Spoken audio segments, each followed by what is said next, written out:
Kumusta? Ang pangalan ko ay Helene, at ngayong araw nais kong pag-usapan ang tungkol sa tapang kaysa sa ginhawa. Isang makapangyarihang ideya ito na makakatulong sa iyo na maabot ang iyong mga layunin.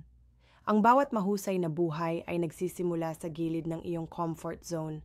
Ang ginhawa ay pakiramdam ligtas, ngunit pinananatili ka nitong nakatigil. Ang paglago ay nangyayari lamang kapag naglakas loob kang pumasok sa hindi alam. Ang takot ay likas, ibig sabihin nito ay ikaw ay nagsusubok. Ngunit huwag maghintay na mawala ang takot. Hindi ito kailanman tuluyang nawawala. Ang tapang ay hindi ang kawalan ng takot. Ito ay paggawa ng aksyon sa kabila ng takot. Isipin mo ito, bawat bagong kasanayan, bawat pagkakataon, bawat relasyon ay nagmula sa isang sandali kung kailan pinili mo ang tapang kaysa sa ginhawa.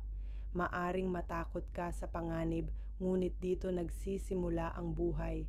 Kaya kapag nakaramdam ka ng takot, huwag kang umatras. Lumakad ka pasulong. Ang takot na iyan ay patunay na nasa tamang landas ka.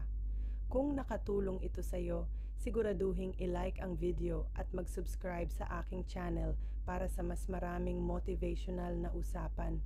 Magkita tayo muli.